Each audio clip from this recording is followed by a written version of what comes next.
Amal sedikit sembahyang 2 rakaat, tapi ganjarannya, nilainya di sisi Allah mahal. Sedangkan orang yang gemar dunia, walaupun dia sembahyang 100 rakaat, tetapi nilainya murah.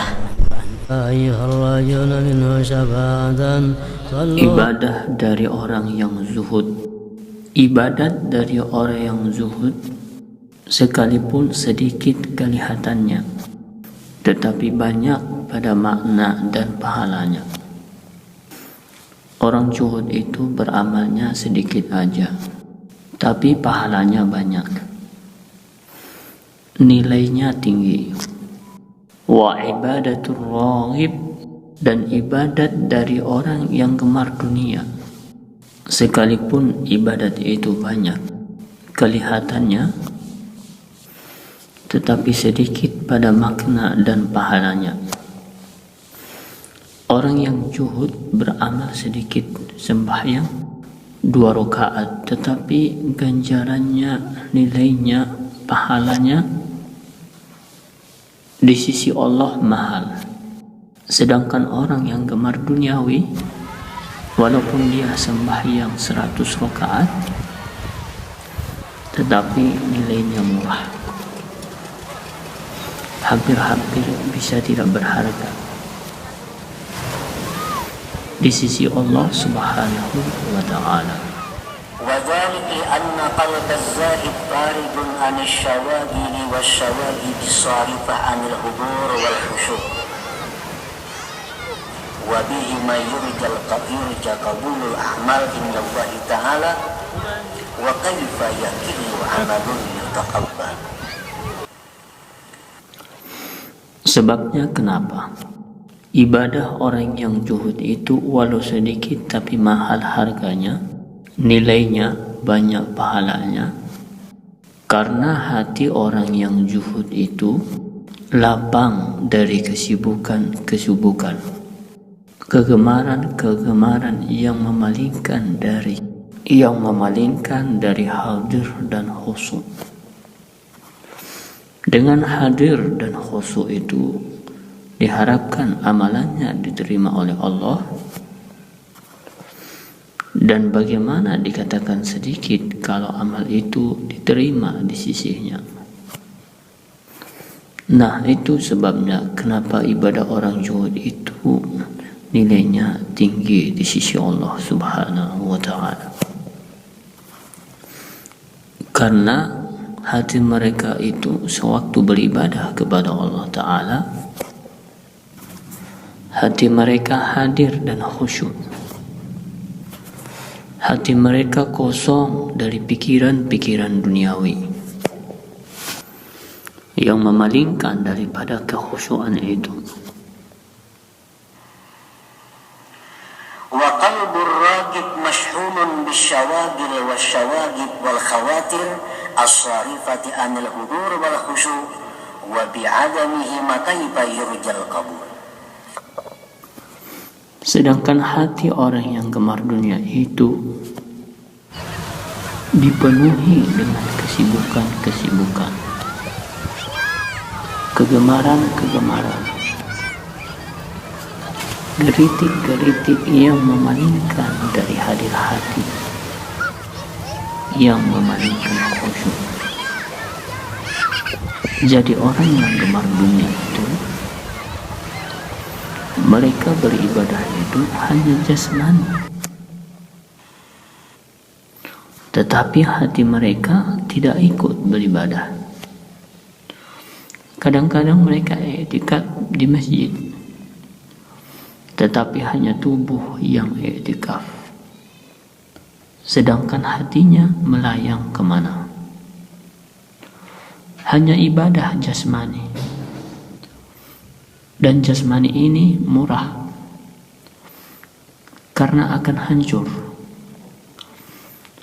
Mereka membaca Al-Quran, tetapi hanya zohirnya mereka membaca Al-Quran.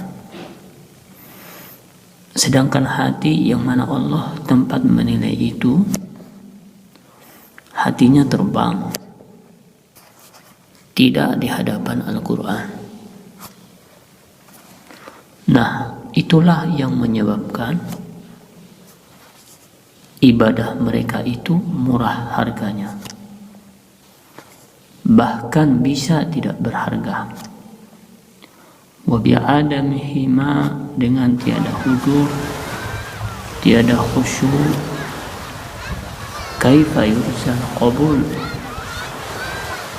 bagaimana diharapkan diterima oleh Allah Subhanahu wa ta'ala.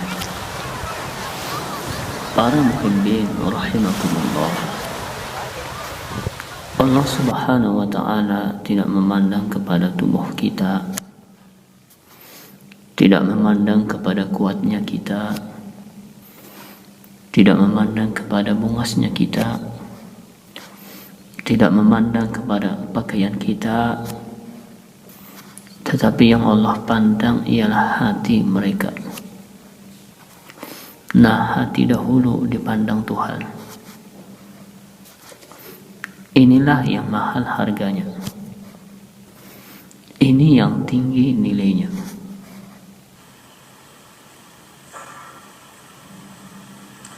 Waqad qala an-nabi sallallahu alaihi wasallam la yaqbalullah min 'abdin amala hatta yashhada qalbuhu ma'a badanihi. Tidak menerima Allah dari seorang hamba amalan ibadah sehingga menyaksikan hatinya beserta badannya. Jadi Allah kadang menerima amalan kita ini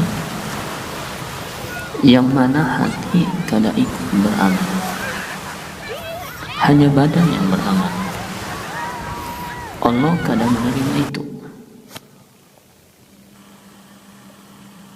Hatta yashhada qalbuhu ma'a badanihi, sehingga hatinya menyaksikan beserta badannya. Jadi kalau kita misalnya membaca Yasin, mata kita Yasin, mulut kita Yasin, hati kita pun Yasin. Ini namanya hati menyaksikan beserta badan. Nah, itu yang bisa diterima oleh Allah Subhanahu wa ta'ala. qala an-nabi sallallahu alaihi wasallam kam min qa'imin hazzuhu min salatihi at-ta'ab wan nasab arada bihil ghafil. Berapa banyak orang yang berdiri sembahyang, tetapi bagiannya dari sembahyang itu cuma lapah dan susah payah. Berdiri semalaman sembahyang, tapi tidak dapat apa-apa, hanya dapat capek. Nabi mengatakan bahwa ini adalah orang yang ghafil, orang-orang yang lalai, orang yang lupa. Makanya ada ungkapan dari para ulama bahwa tidurnya orang alim itu lebih baik daripada ibadahnya orang jahil. Tidurnya orang alim itu lebih baik daripada beribadahnya orang jahil. Kenapa sebabnya? Karena orang alim ini kalau dia tidur atas zikrullah, mengingat Allah, niat tidurnya orang alim tahu kayak apa, supaya tidur ini bernilai ibadah. Nah, hendak boring berwudu, hendak tidur berwudu. Sedangkan orang jahil ini mereka, tetapi yang beribadah itu hanya jasmani mereka, hanya jasmani. Hati mereka tidak ikut berjemaah, tidak ikut beribadah. Para muhibbin rahimakumullah, Qala an-nabi sallallahu alaihi wasallam laisa lil 'abdi min salatihi illa ma aqala minha ujar Nabi kita, tidak ada bagi seorang hamba dari sembahyangnya itu balasan kecuali yang dia sadar daripada sembahyang. Berapa persen dari sembahyang kita yang kita sadar? Berapa persen yang dalam sembahyang kita itu kita khusyuk? Itulah yang diberi nilai oleh Allah Subhanahu wa ta'ala.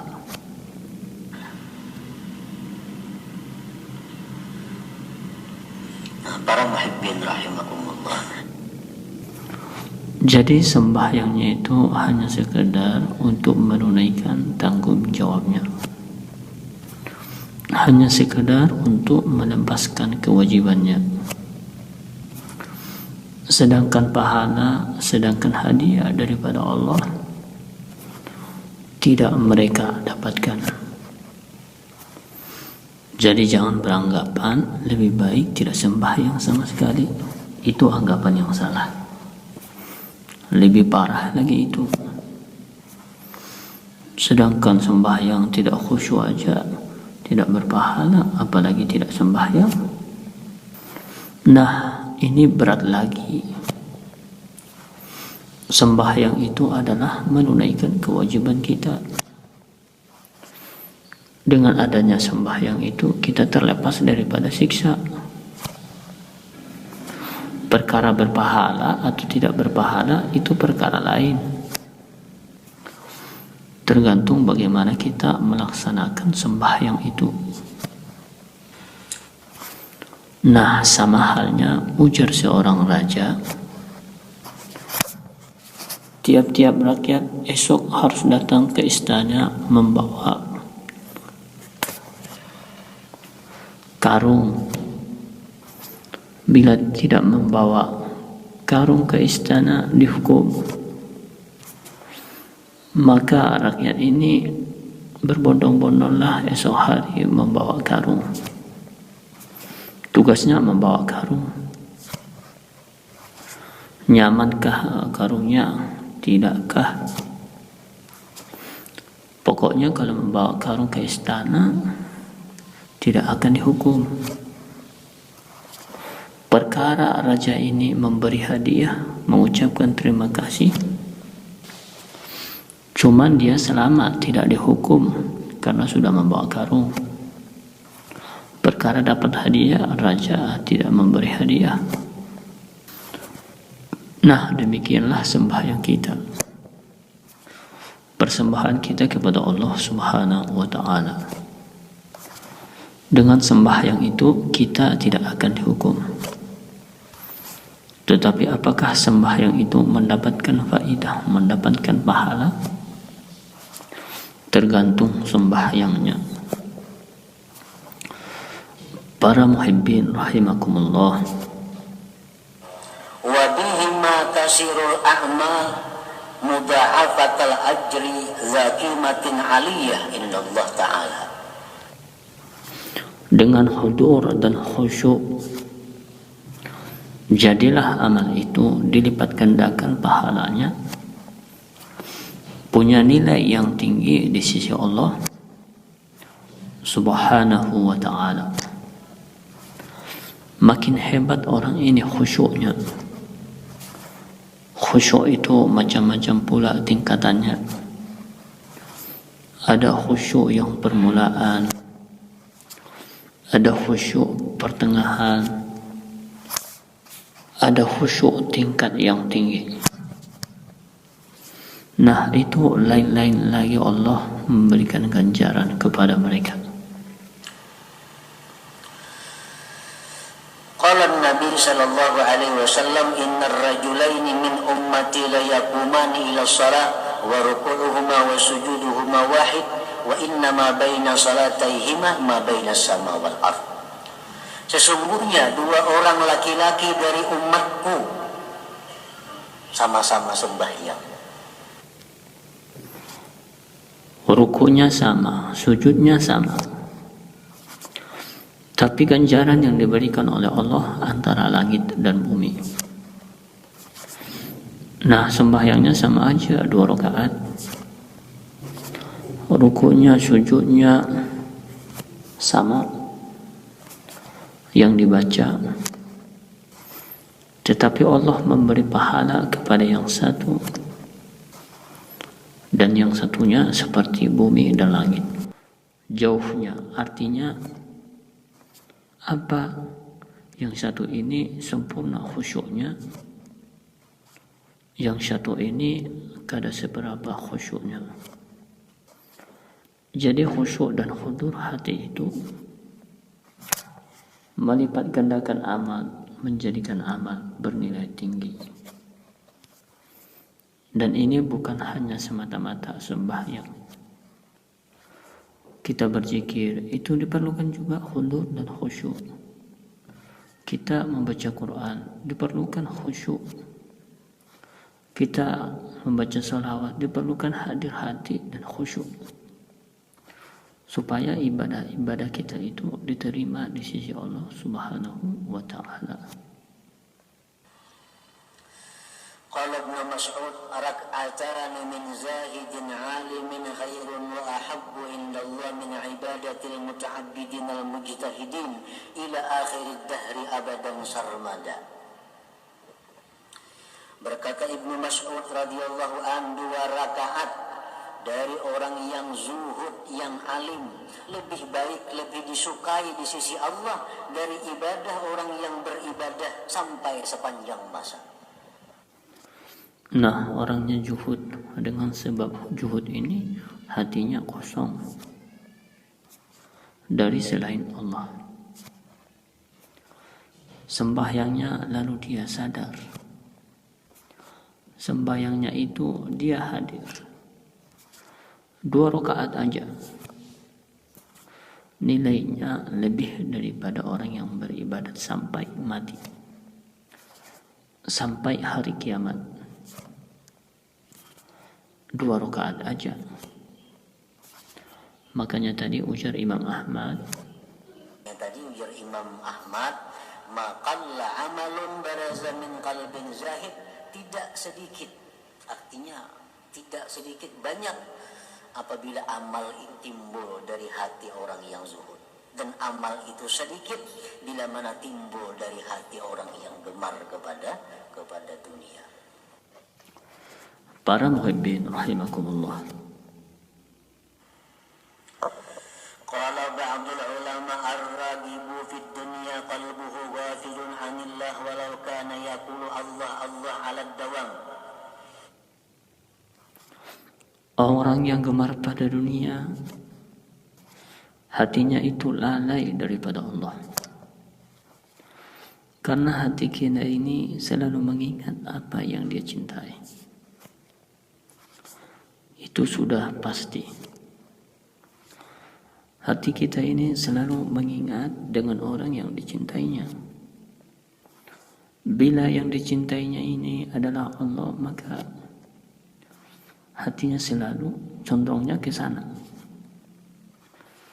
Bila yang diingat ini adalah duniawi, maka hati pun condongnya kepada duniawi. Jadi hati kita ini condongnya kepada yang dicintainya. Orang yang gemar kepada dunia itu hatinya lain daripada orang. Sekalipun mereka berkata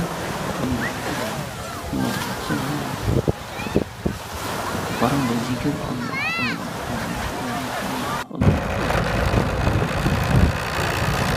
tapi hatinya lalai. Hatinya kemarin-kemarin pun juga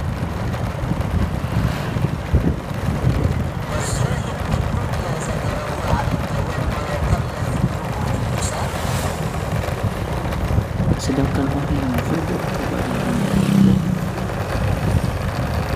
dia ingat Allah selama walaupun mulutnya sedikit banyak mengingat Allah. Amalannya tidak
serta sedikitnya ibadah itu dan banyaknya pahala dan ibadah orang yang dunia serta banyaknya pada dunia dan sedikit pada maknanya, melainkan seperti yang satu memberikan kepada yakut yang bersih yang kecil. Ini dua laki-laki. Yang satu ini memberi raja satu untuk permata yakut yang bersih, halus saja seperti burung puyuh, kayak burung puyuh. Yang satunya lagi kepada yang membawa satu batu gunung datang ke istana membawa satu batu bayangnya, maka tidaklah ada yang ragu bahwa raja itu pasti menerima yakut dan memuliakan orang yang dan raja mengambil batu di bawah istana. Batu gunung apa yang dibawa ke istana? Raja mengambil itu dan menggunakan orang. Nah, ini adalah ibadah orang yang penting aja sedikit aja, tapi laksana yakut. Nah, itu orang cinta seperti berapa kali. Nah, itu manusia.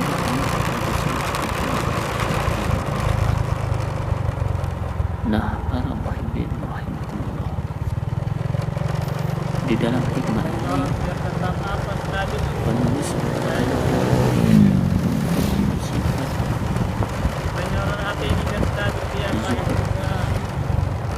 supaya ibadah kita ini bernilai, supaya kita itu semakin beribadah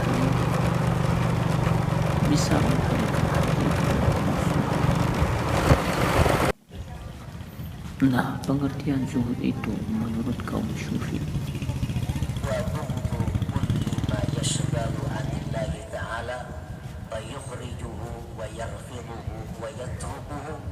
فصار قلبه خارجا عما سوى الله وبذلك يمكن الحضور والخشوع. zuhud itu artinya adalah membenci sesuatu yang melalaikan diri dari Allah, membenci sesuatu umum, apakah sesuatu membenci sesuatu yang membuat dia lupa, maka dia keluarkan dia buang dari hatinya, dia tinggalkan daripada hatinya, sehingga hatinya itu kosong dari selain Allah Subhanahu wa Ta'ala. Nah, ini pengertian bukan artinya zuhud itu miskin, belum tentu. Bukan zuhud ini harus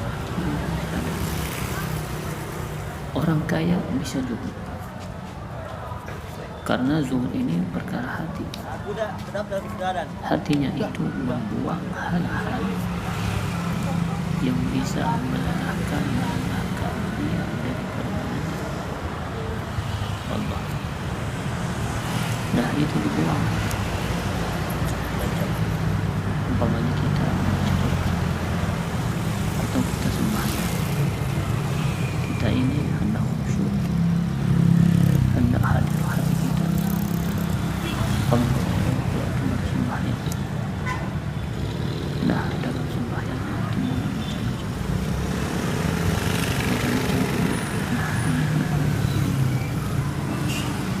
Nah, berarti yang timbulan-timbulan itu yang menyebabkan kita lengah.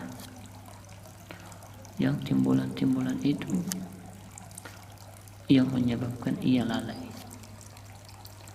Yang timbul itulah yang satu persatu kita kurangi. Itu yang kita buang dari hati kita, sedikit demi sedikit. Nah, itu pengertiannya zuhud. Seperti salah seorang sahabat Nabi, dia sembahyang di sebuah kebun, sembahyang di kebun. Di waktu sembahyang dia melihat kebun begitu indah, mulai berbuah. Akhirnya sembahyang tidak ingat lagi 2 rakaat kah, 3 rakaat kah. Nah, selesai sembahyang, laki-laki sahabat Nabi ini datang kepada Rasulullah SAW dan dia menyatakan bahwa kebun itu, wahai Rasul, saya wakafkan karena Allah Subhanahu wa Ta'ala. Nah, ini artinya membuang sesuatu yang membuat kita lemah.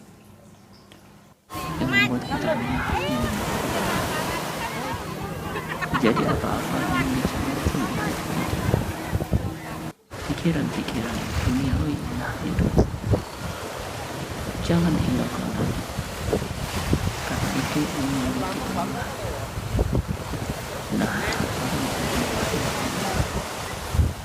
jadi bukan berarti itu kita harus membuang harta seluruhnya, bukan. Yang penting kita mengusahakan melatih diri supaya dalam sembahyang, dalam ibadah, bahwa hati kita itu kadang mengingat kepada Allah. Kalau misalkan kita diatur di sembahyang di masjid, di masjid semua, awak di masjid, hati di masjid, mata di masjid, telinga di masjid. Kalau kita membaca Quran semangat, kita membaca Quran. Nah, itu yang bisa membuat kita khusyuk. Itu namanya kita hadir hati. Selama hati kita ini terpisah daripada badan kita, kemana hati itu pergi? Karena di situ yang sering kita latih. Kita tinggalkan sedikit demi sedikit. Selama kita masih melakukan, kita tidak akan bisa khusyuk dan tidak akan bisa dan kepada kita tidak akan bisa mendapatkan benda yang besar di sisi Allah Subhanahu. Ada usaha para muhafir, ada usaha kita, yang usaha kita ini tidak kuat, tapi hasilnya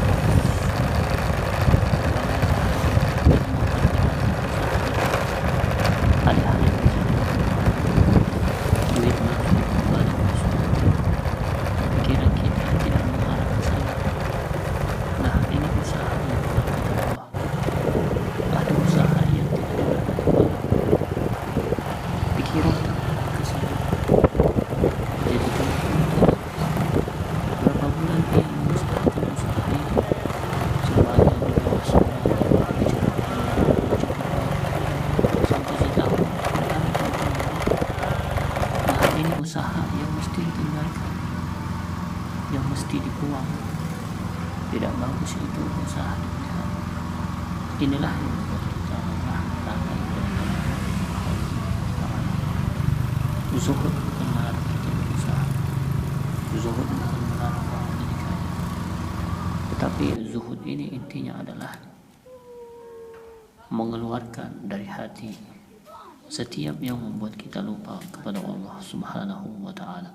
Nah, itu yang kita keluarkan.